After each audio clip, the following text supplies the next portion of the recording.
चलिए दोस्तों, नेक्स्ट बहुत ही बढ़िया क्वेश्चन। और इस तरह के क्वेश्चन जब भी आते हैं तो अक्सर बच्चे क्या होते हैं, फंस जाते हैं कि कैसे करें।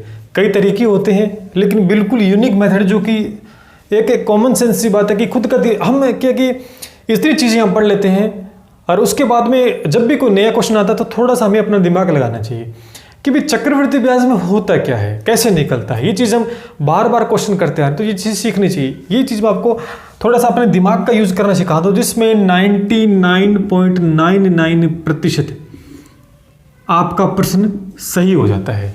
कंडीशन बता रहा हूं आपको मैं कि 99.99% यानी आपका क्वेश्चन सही हो जाता है अगर थोड़ा सा कॉमन सेंस या थोड़ा सा दिमाग लगा लें। और एग्जामिनर क्या होता है, एग्जामिनर वही क्वेश्चन देता है जिसमें हम अपना दिमाग अगर लगा लें तो वो सही हो जाता है। बहुत रेयर केस होता है, बहुत ही रेयर केस होता है कि हमारा गलत हो। देखिए दोस्तों, अब इस क्वेश्चन में बोला गया कि प्रिंसिपल 5,000 रुपये, रेट बतानी है और समय इतना दे दिया और सीआई इतना दे दिया। अगर इसका करने का तरीका जो आपको वीडियोस में बताते हैं, जो आपको क्लासेस में ऑफलाइन में बताया जाता है, वो आपको ये बताया जाता है कि रेशियो मेथड यूज कर लो। वो क्या करेंगे, प्रिंसिपल और अमाउंट का रेशियो मेथड यूज कर लेंगे।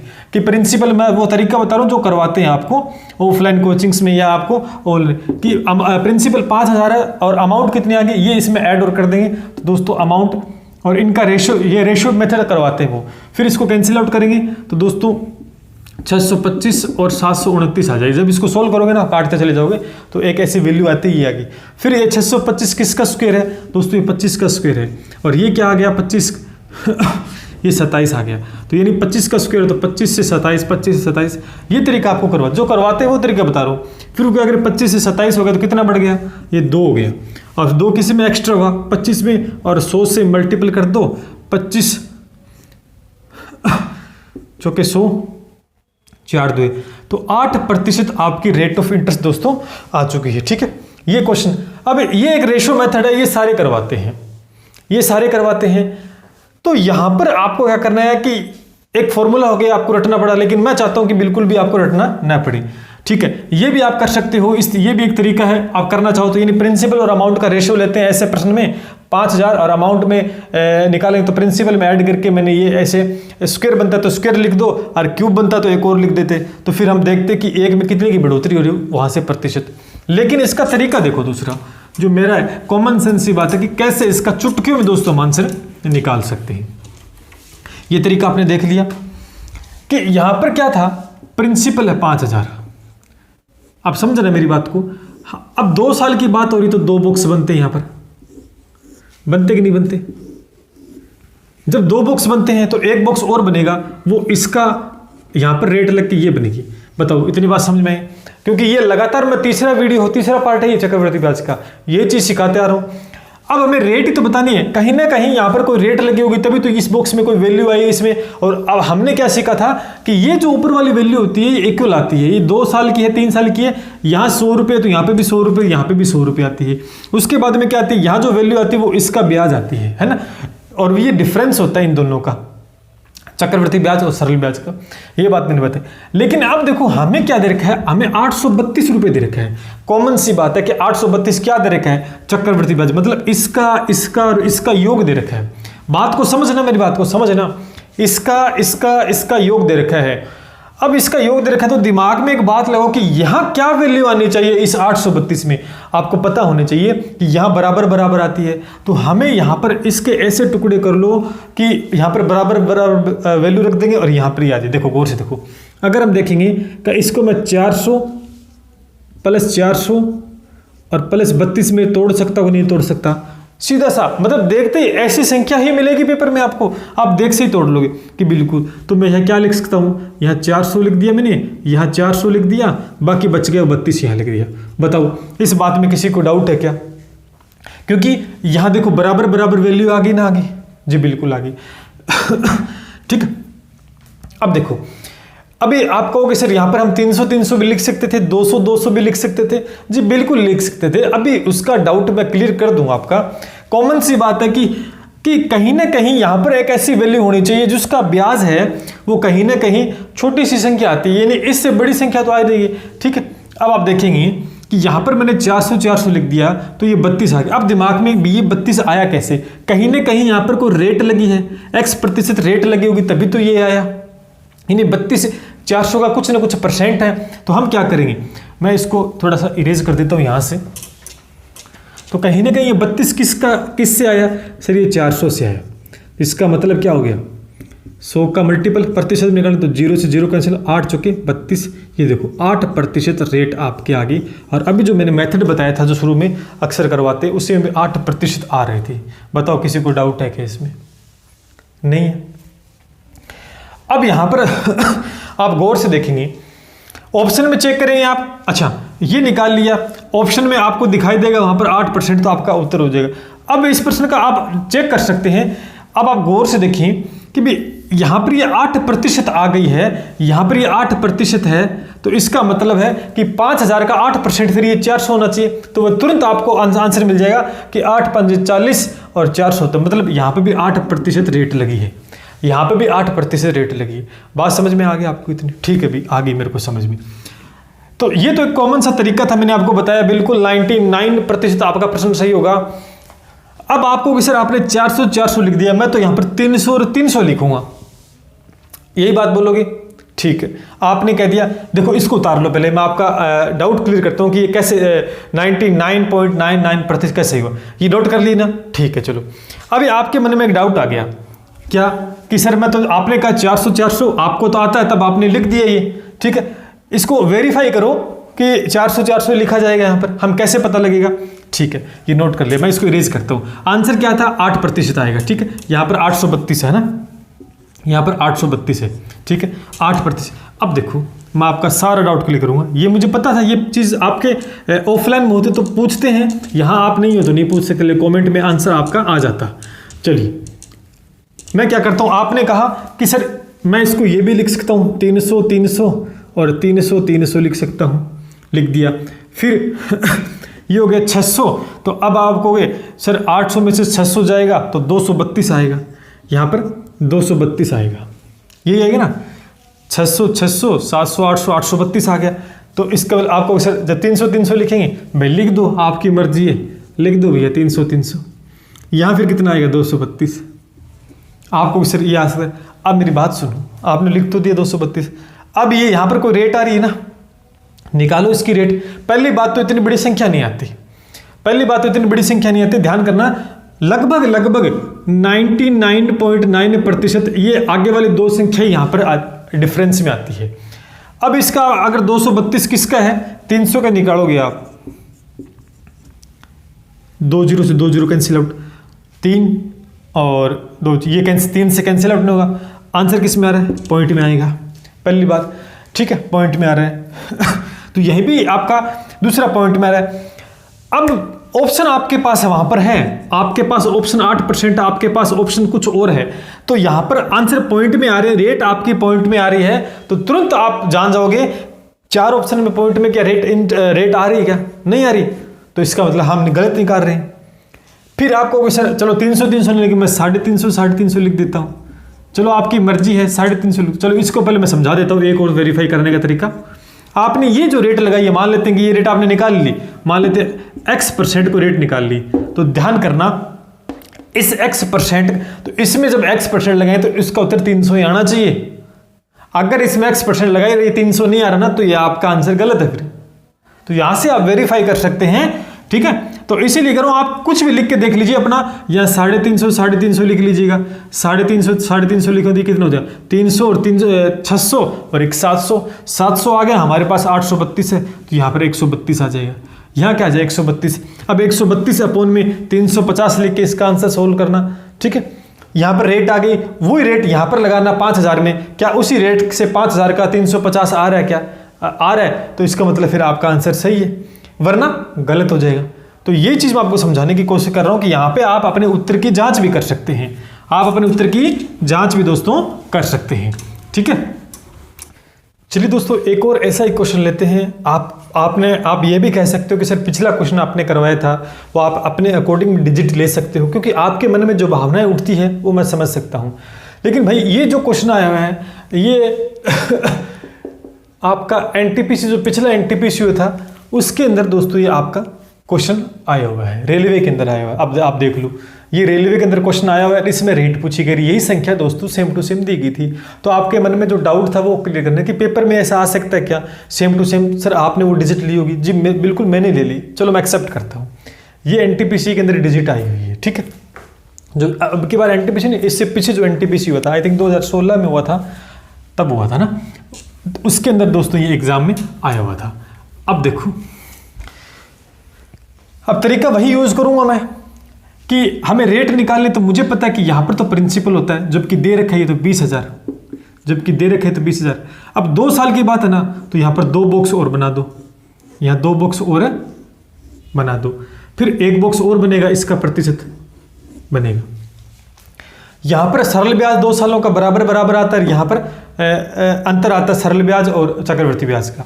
लेकिन ये तो अमाउंट दे दिया, लेकिन ये दे दिया प्रिंसिपल, तो हमें यहाँ पर कैसे पता लगेगा? हम यहाँ पर सीआई निकाल लेते हैं। सीआई कब निकलता है? अमाउंट में से प्रिंसिपल, इसमें से ये माइनस कर देंगे तो 2050 रुपये आपका चक्रवृद्धि ब्याज, मतलब इसको और इसको और इसको जोड़ेंगे तो चक्रवृद्धि ब्याज। अब देखो चक्रवृद्धि ब्याज 2050 रुपये आ गया, इसमें 2 साल का सरल ब्याज भी है। तो अब इसको कैसे टुकड़े करोगे? कॉमन सी बात मैंने बताया था, 99% आगे वाले 2 संख्या लिख देना, यहाँ पर डिफरेंस हो जाएगी, बाकी आधा आधा कर दो, ये 1000 और ये 1000। अभी देखो पेपर में आया हुआ क्वेश्चन है, अब रेट कितनी है, अब 50,000 का कितना प्रतिशत है आप निकाल सकते हैं ठीक है, तो आप निकालना आता तो ठीक है, वरना आप ऐसे निकाल सकते हैं। देखो कहने की आवश्यकता नहीं है, सारे जीरो भैया कट जाएंगे, जरूरत ही नहीं है। 5%, तो रेट कितनी आ गई? 5%, और 20,000 का 5% निकाल के देखो क्या 1000 आ रहा है क्या? जी बिल्कुल, 5 तो 10 1000 आ रहा है, इसका मतलब अपना आंसर सही है। तो यही तो कह रहा हूं कि डरने की आवश्यकता नहीं है। मैंने क्या लिखा? 99.9%। रेयर केस में ऊपर नीचे हो सकता है, लेकिन होगा नहीं ऐसा। एग्जामिनर को पता है, वो दिमाग चेक करता है। देखो एग्जामिनर आपसे क्वेश्चन सोल्व नहीं करवा रहा है, उसे पता है कि आप पढ़ के आए हो, आप क्वेश्चन सोल्व कर सकते हो, लेकिन वो ये देखना चाहता है कि आपकी अप्रोच कितनी है, आप रट के आए हो, समझ के आए हो, आपकी अप्रोच कितनी है, वो ये चीज देखना चाहता है। और माइंडली ही क्वेश्चन वहाते हैं, है ना। रटने वाले तो ऐसे बैठे पूरी बुक रट दे, फिर भी उनका सिलेक्शन नहीं होता, क्योंकि क्वेश्चन ऐसा देगा वो जहां पर या तो टाइम ज्यादा लगेगा, लेकिन वो टाइम वाला होता नहीं है, वो अपने दिमाग की उपज है कि अपन टाइम ले लेते हैं उसमें। अब इस ऐसे क्वेश्चन के अंदर मैंने आपको स्थिति बता दी, कंडीशन बता दी कि रेयर केस होगा, ऊपर नीचे होगा, वरना क्वेश्चन माइंड वाला है, आप फटाक से इसका आंसर फेंक सकते हो। इसको नोट कर लें, आगे बढ़ते हैं, ठीक है। लाइक शेयर और सब्सक्राइब में बिल्कुल भी कंजूसी दोस्तों न करें। चलिए दोस्तों एक और क्वेश्चन देखते हैं, थोड़ा सा अलग टाइप का क्वेश्चन है। अब की बार देखो आपको रेट दे दी है, समय दे दिया है, सरल ब्याज 80 रुपये दे दिया है, चक्रवृद्धि ब्याज ज्ञात करना है, ठीक। कैसे करेंगे इस क्वेश्चन को? दिमाग लगाने वाली बात है कि भी 2 साल, चक्रवृद्धि ब्याज की बात चल रही है कि 2 साल का हमें क्या दे रखा है? ऐसा ही दे रखा है, तो दिमाग यही लगा लेना चाहिए कि 2 साल के लिए ऐसा ही दे रखा है 80 रुपये, तो 1 साल का 40 होगा और दूसरे साल का भी 40 होगा, क्योंकि प्रत्येक साल सरल ब्याज बराबर रहता है। ये बार बार बात बोल रहा हूँ पिछले 5-7 वीडियो से, ठीक है। तो अब चक्रवृद्धि ब्याज निकालना है, तो पहले साल का तो 40 ही लिखूंगा। आपको ये कैसे लिखा, ये बात ही बार बार बोल रहा हूँ, क्योंकि पहले साल का सरल ब्याज और पहले साल का चक्रवृद्धि ब्याज जब रेट एक हो तो हमेशा बराबर होते हैं। यहाँ पे भी कुछ वैल्यू आएगी, यहाँ पे भी कुछ वैल्यू आएगी, वो 40 ही आएगी, वो 40 ही आएगी चक्रवृद्धि ब्याज में, क्योंकि फिर उसके बाद में दोस्तों इस ब्याज का ब्याज ऐड होगा, इसका कुछ रेट लगेगी तब वो ऐड होगी। तो आप कह सकते हैं क्या आप ये कह सकते हैं कि रेट तो भाई 4% है, तो इसका 4% निकाल लो, 4 चौके 16 यानी 1.6 इसमें ऐड और हो जाएगी, तो ये दोस्तों 41.6 हो जाएगा। तो यानी ये 40 और ये 41.6, 40.0 और 41.6, 81.6 आपका चक्रवृद्धि ब्याज दोस्तों आ जाएगा, नो डाउट, ठीक है। अच्छा, ऐसे भी इसको सॉल्व कर सकते थे, या दूसरा तरीका मैं और बता देता हूं आपको नोट कर लो इसको। तो इसी में दूसरा तरीका बता देता हूं जो मैं करवा रहा हूं बार बार, ये तरीका भी वही है। चलिए एक और बता देता हूं। देखो हमें पता होता है कि यहां पर प्रिंसिपल है, 2 साल की बात हो रही है, तो यहां पर 2 साल का हमें पता है सरल ब्याज होता है, और ये 1 साल का और आ जाएगा, ब्याज का ब्याज आता है। रेट पता है 4% है, तो 4% रेट लग रही है, नो डाउट लग रही है। हमें निकालना क्या है, चक्रवृद्धि ब्याज इन इसका योग चाहिए। सरल ब्याज 80 रुपये है तो यहाँ 40 लिख सकता हूँ ना, क्योंकि बराबर बराबर होते हैं। यहाँ कितना आ जाएगा यह नहीं पता, कोई बात नहीं, लेकिन यहाँ पर पता है कि ब्याज का ब्याज इसकी ब्याज आएगा, तो इसका 4% रेट दे रखिए, तो 4 × 16 तो 1.6 आ गए। अब जोड़ दो, क्योंकि सारा चक्रवृद्धि ब्याज होता है, तो अब यहाँ से भी आप निकाल 40 80 और 81.6, यहाँ से भी आप इस क्वेश्चन को दोस्तों सोल्व कर सकते थे। कैसे कर लो, बस नोट करें इसको। अगला क्वेश्चन देखते हैं दोस्तों। अब की बात 3 साल की बात हम लेके चल रहे हैं, और 3 साल तक का ही आपसे क्वेश्चन बनेगा। CI और SI का डिफरेंस पूछा है। मूलधन 8,000 रुपये दे, कितने दे रखा है, मूलधन 8,000 रुपये दे रखा है। अब जब 3 साल की बात है, देखो 3 बॉक्स बनाओ, बना दिए, तो यहाँ पर 5% रेट देखिए, तो 5% लगाओ। आप करने का तरीका देखो, जब ये निकालेंगे तो 8 × 5 = 40, 400 आ गया। फिर हम ये निकालेंगे तो ये भी 400 आ जाएगा। जब ये निकालते हैं तो इसका भी निकाल दो आप, इसका ब्याज बनता है यहाँ पर 5%, मैंने ये निकाल दिया, तो ये 5 × 20, ये 20 रुपये आ गया। जब आप तीसरे साल का निकालोगे तो ये भी 400 आएगा। फिर ये निकाला, तब इसका और इसका ब्याज, तो इसका निकालोगे तो ये आ गए 20 रुपये 5% के हिसाब से। फिर इसका निकालोगे तो ये भी 20 रुपये आ गया। इसका निकालोगे 5% के हिसाब से, 5 × 20, 4 रुपये आ गया। बताओ कोई डाउट है क्या? 3 साल है, देखो प्रत्येक साल बराबर बराबर आ रहा है। हमसे पूछा क्या है, CI और SI का डिफरेंस। ये पूरा मामला CI होता है, नीचे वाला पूरा जोड़ोगे तो, लेकिन ये जोड़ोगे तो SI होता है। इसका मतलब इस पूरे में से 3 बॉक्स काट देंगे तो ये 4 बॉक्स बच गए, ये डिफरेंस होता है। 20, 20, 40, 60, 20, 20, 40 और 60 और 4, 64। तो इसका जो आंसर आएगा वो 64 रुपये आ जाएगा। बताओ किसी को डाउट है क्या? 3 साल के लिए भी, मतलब साल 4 भी दे देगा तो भी आप आराम से निकाल, क्योंकि मैंने तरीका ही कुछ ऐसा आपको बताया है। तो दोस्तों ये थी अपने चक्रवृद्धि ब्याज की क्लास, जिसमें आपको क्वेश्चन मैंने बताया, जिस टाइप के प्रश्न दोस्तों एग्जाम में पूछे जाते वो मैंने बता दिए अकॉर्डिंग टू ग्राम सेवक। ऐसे देखो दोस्तों अंत नहीं है, प्रैक्टिस क्वेश्चन मैं टेलीग्राम पे डाल दूंगा। देखो दोस्तों ये नोट कर लिया। अब कुछ बातें देखते हैं। अब ज़्यादा से ज़्यादा मायने रखती प्रैक्टिस। हमने क्या किया, हमने सरल ब्याज है, सरल ब्याज की 4 क्लासें मैंने ली, चक्रवृद्धि ब्याज की मैंने 3 क्लासें, टोटल 7 क्लासें दोस्तों हो चुकी है। मैं मानता हूं कि ग्राम सेवक में यहां से प्रश्न बाहर नहीं जाएगा, ग्राम सेवक में यहां से प्रश्न बाहर नहीं जाएगा। मैंने चक्रवृद्धि ब्याज के प्रश्न लिए, उसमें दोस्तों मैंने सरल ब्याज को भी इंक्लूड किया कि सरल ब्याज का मिक्स क्वेश्चन कैसे आ सकता है। ऐसे तो आपको पता है कि ये जो टॉपिक है ये कहीं ना कहीं SSC CGL में भी आते हैं, रेलवे में आते हैं, UPSC अलग अलग जगह। तो इसका मतलब ये थोड़ी ना है कि हम उन प्रश्नों को करें जो SSC CGL में आ रहे हैं। कई बार क्या होता है कि आपको वीडियोज़ में, ऑफलाइन क्लासेस में ऐसे क्वेश्चन करवाए जाते हैं जो कि आपके लेवल के नहीं है, आपकी परीक्षा में आने वाले नहीं है, उनका दूर दूर तक आपकी परीक्षा से कोई नाता नहीं है, लेकिन अपना कद ऊपर करने के लिए, अपनी महिमा को ऊपर दिखाने के लिए ऐसे प्रश्न आपको करवाए जाएंगे। और आप उन प्रश्नों देखो, अरे सर ने तो वाकई में बड़ा ही स्टैंडर्ड का करवाया है ये मन में फीलिंग्स आती है। आपको नहीं पता होता कि यार वो प्रश्न तेरे काम का नहीं है, लेकिन आपको वो करवाया जाता है। बहुत से ऑनलाइन प्लेटफॉर्म है, बहुत से ऑफलाइन प्लेटफॉर्म है, वहां पर आपको शुरुआत में जब जाते हो तो आपको एक जगह बांधने के लिए ऐसे प्रश्न फेंके जाते हैं जो आपने कभी देखे नहीं है, जो आपने कभी नहीं देखे। जब आप उन प्रश्नों को देखते हो और उनका एक लंबा चौड़ा विस्तृत आपको सॉल्यूशन बताया जाता है तो कहोगे वाकई में सर ने तो बड़ा जबरदस्त करवाया है, और आपके दिमाग में यह बात बैठा दी जाती है कि हमसे बेस्ट कोई नहीं करवा सकता, क्योंकि आपके सामने ऐसे प्रश्नों का स्तर रखा जाता है। अरे वो प्रश्नों का स्तर इन परीक्षाओं में आने वाला है। मैं यहां पर आपको SSC CGL में आने वाला करवाने लग जाऊं तो क्या काम की बात है? क्या SSC CGL में या रेलवे में आने वाला क्या ग्राम सेवक में आएगा क्या? हाँ, लेकिन उनमें आने वाला एक ऐसा क्वेश्चन जो कि एक लेवल का होता है। मान लेते हैं जैसे मैंने क्वेश्चन कराया रेलवे वाला जो NTPC में आया था, वो एक स्तर का प्रश्न था। कुछ पार्ट, कुछ स्तर होता है, वो स्तर ग्राम सेवक में आ सकता है, लेकिन हम ऐसे क्वेश्चन उठा ले वहां से जिनका कोई लेना देना नहीं है आपके वृत्ति परीक्षाओं से। ठीक है, तो मैं ये मानता हूं कि मेरा एक मोटो है कि मैं जिस परीक्षा को लेता हूं ना, उसी परीक्षा के अकॉर्डिंग उसके आसपास हमें क्वेश्चन देखने होते हैं। ऐसे करवाने को तो आप 100 वीडियो डाल दो एसआई पर, बहुत प्रश्न है, तो क्या आप कर लोगे? नहीं।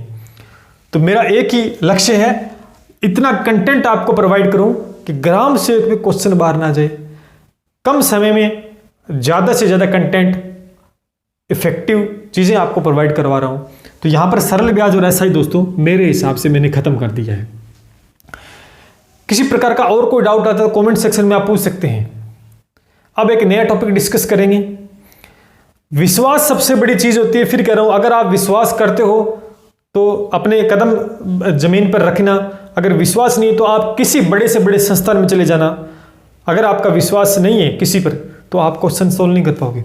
मैंने करवा दिया, आपको विश्वास है, दृढ़ विश्वास है। मान लेते कोई नोटबुक हम लेके आते हैं, कोई नोटबुक गाइड लेके आते हैं, उस गाइड पे आपको भरोसा है या नहीं है? अगर आपको भरोसा है और उसी को आप बार बार पढ़े आ रहे हो तो मैं गारंटी से कह सकता हूं कि आपका सिलेक्शन होगा, क्वेश्चन उस गाइड से आएगा। लेकिन आपको भरोसा नहीं है, आप एक बहुत ही बढ़िया गाइड लेके आ गए, लेकिन 2 दिन बाद आपका कोई दोस्त आता है या ऑनलाइन प्लेटफॉर्म पे आपने देख लिया कि उस सर ने ये गाइड बता दी, यार मैं तो ये लेके आऊंगा, उस गाइड को आपने साइड में छोड़ दी। फिर 2 दिन बाद में किसी और ने कोई कोर्स लॉन्च कर दिया, कुछ नोट्स बना दिए कि यार वो लेके आऊंगे इफेक्ट, फिर उसको छोड़ दिया।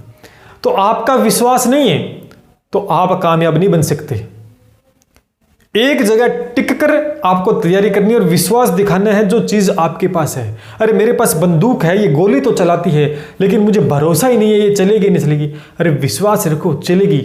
विश्वास से सबसे बड़ी जीत होती है। आप कहीं से पढ़ो, किसी से पढ़ो, कुछ भी पढ़ो, विश्वास दिखाओ। विश्वास जहां पर नहीं है कहीं चले जाना, जीत आपकी नहीं होगी। तो आगे नेक्स्ट टॉपिक करेंगे। उम्मीद करता हूं मैं आपको मोटिवेट भी कर पाया होगा। चलिए दोस्तों, मिलते हैं इसी के साथ। जय हिंद, जय भारत।